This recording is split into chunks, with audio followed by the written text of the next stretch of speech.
Our wedding day is almost here, my beautiful Hippolyta. We'll be getting married in 4 days, on the day of the new moon. But it seems to me that the days are passing too slowly. The old moon is taking too long to fade away.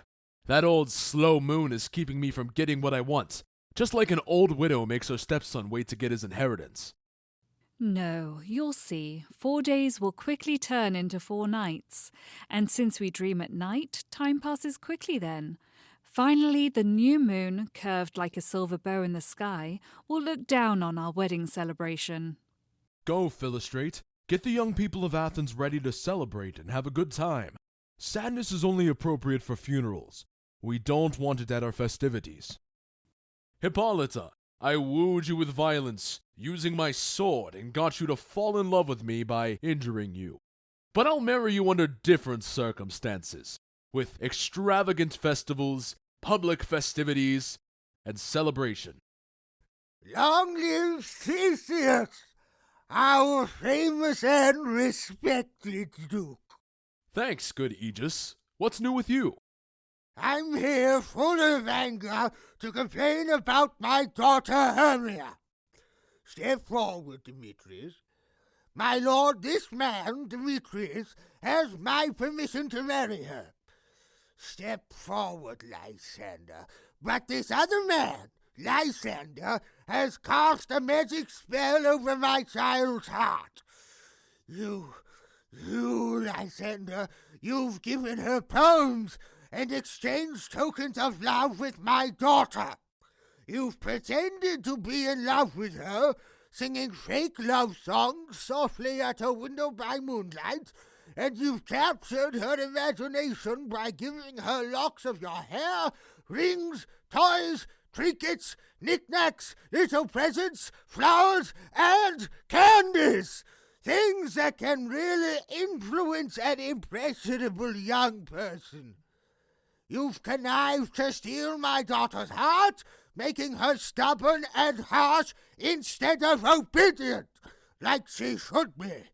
And, my gracious Duke, if she won't agree to marry Demetrius right now, I ask you to let me exercise the right that all fathers have in Athens.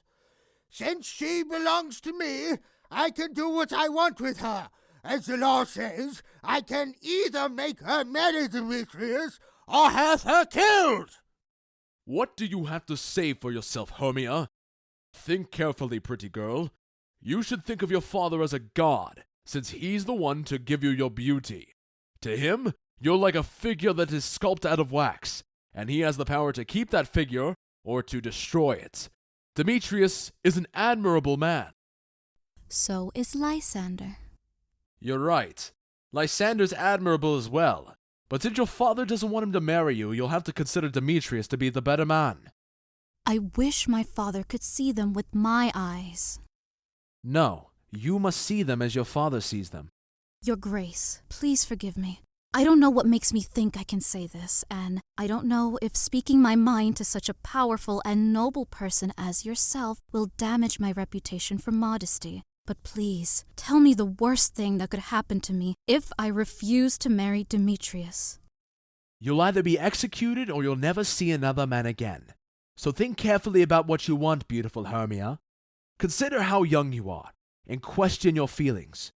Then decide whether you could stand to be a nun, wearing a priestess's habit and caged up in a cloister forever, living your entire life without a husband or children, weekly chanting hymns to the cold and virginal goddess of the moon. People who can restrain their passions and stay virgins forever are holy.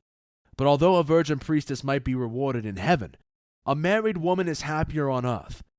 A married woman is like a rose who is picked and made into a beautiful perfume, while a priestess just withers away on the stem. I'd rather wither away than give up my virginity to someone I don't love. Take some time to think about this. By the time of the next new moon, the day when Hippolyta and I will be married, be ready to either be executed for disobeying your father, to marry Demetrius as your father wishes, or to take a vow to spend the rest of your life as a virgin priestess of the moon goddess. Please give in, sweet Hermia. And Lysander, stop acting like she's yours. I've got more of a right to her than you do. Her father loves you, Demetrius, so why don't you marry him and let me have Hermia? It's true, rude Lysander, I do love him. That's why I'm giving him my daughter. She's mine, and I'm giving her to Demetrius. My lord, I'm just as noble and rich as he is. I love Hermia more than he does. My prospects are as good as his, if not better. And beautiful Hermia loves me, which is more important than all those other things I'm bragging about. Why shouldn't I be able to marry her? Demetrius, and I'll say this to his face, courted Nidar's daughter Helena, and made her fall in love with him. That sweet lady Helena loves devoutly. She adores this horrible, unfaithful man. I have to admit I've heard something about that, and meant to ask Demetrius about it, but I was too busy with personal matters and it slipped my mind. Anyway, Demetrius and Egeus, both of you, come with me. I want to say a few things to you in private. As for you, beautiful Hermia, get ready to do what your father wants, because otherwise the law says that you must die or become a nun, and there's nothing I can do about that. Come with me, Hippolyta. How are you, my love? Demetrius and Egeus, come with us. I want you to do some things for our wedding, and I also want to discuss something that concerns you both. We're following you not only because it is our duty, but also because we want to. What's going on, my love? Why are you so pale? Why have your rosy cheeks faded so quickly? Probably because my cheeks as roses needed rain, which I could easily give them with all the tears in my eyes. Honey, listen, in books they say that true love always faces obstacles. Either the lovers have different social standings. Oh, what an obstacle that would be! Imagine being too high on the social ladder and falling in love with someone beneath you. Or else they're very different ages. How awful. Being too old to marry someone young. Or else their guardians and advisors said no. What hell to have your love life determined by someone else. Or even if the lovers were a good match, their love might be ruined by war, death, or sickness, so that their affair only lasts an instant. Their time together might be as fleeting as a shadow or as short as a dream, only lasting as long as it takes a lightning bolt to flash across the sky before you can say, look, it's gone. That's how intense things like love are quickly destroyed. If true lovers are always thwarted, then it must be a rule of fate. So let's try to be patient as we deal with our problem. It's as normal a part of love as dreams, sighs, wishes, and tears. That's the right attitude. So, listen, Hermia, I have an aunt who's a widow, who's very rich, and doesn't have any children. She lives about 20 miles from Athens, and she thinks of me as a son. I can marry you there, gentle Hermia, where the strict laws of Athens can't touch us, so here's the plan.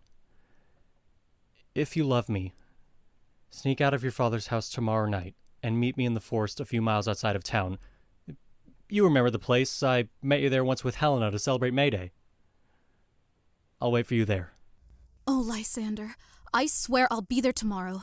By the goddess of love's innocent doves, by everything that ties lovers together, by the bonfire where Queen Dido burned herself to death when her lover Aeneas jilted her, and by all the promises that men have broken, and men have broken more promises than women have ever made. I give you my word. I will meet you at that spot tomorrow. Keep your promise, my love. Look, here comes Helena. Hello, beautiful Helena. Where are you going? Did you just call me beautiful? Take it back. You're the beautiful one as far as Demetrius is concerned. Oh, you're so lucky! Your eyes are like stars, and your voice is more musical than a lark's song is to a shepherd in the springtime. Sickness is contagious. I wish beauty were contagious too. I would catch your good looks before I left. My ear would be infected by your voice. My eye by your eye, and my tongue would come down with a bad case of your melodious speech. If the world were mine, I'd give it all up. Everything except Demetrius. To be you. Oh, teach me how you look the way you do and which tricks you use to make Demetrius fall in love with you. I frown at him, but he still loves me. Oh, if only my smiles could inspire love as effectively as your frowns. I curse him, but he still loves me. Oh, if only my prayers could inspire that kind of affection. The more I hate him, the more he follows me around. The more I love him, the more he hates me. It's not my fault he acts like that, Helena. That's true. It's your beauty's fault. I wish I had a fault like that. Don't worry, he won't see my face ever again. Lysander and I are running away from here. Before I saw Lysander, Athens seemed like paradise to me. But Lysander's so attractive that he's turned heaven into hell. Helena, we'll tell you about our secret plan. Tomorrow night, when the moon shines on the water and decorates the grass with tiny beads of pearly lights, the time of the night that always hides runaway lovers, we plan to sneak out of Athens. In the woods where you and I used to lounge around on the pale primroses, telling each other sweet secrets, that's where Lysander and I will meet. From then on, we'll turn our backs on Athens. We'll look for new friends and keep the company of strangers. Goodbye, old friend. Pray for us. And I hope you win over Demetrius. Keep your promise, Lysander. We need to stay away from each other until midnight tomorrow. I will, my Hermia. Goodbye, Helena. I hope Demetrius comes to love you as much as you love him. It's amazing how much happier some people are than others.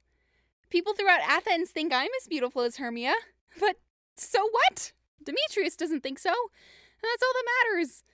He refuses to admit what everyone else knows. But even though he's making a mistake by obsessing over Hermia so much, I'm also making a mistake since I obsess over him. Love can make worthless things beautiful. When we're in love, we don't see with our eyes, but with our minds.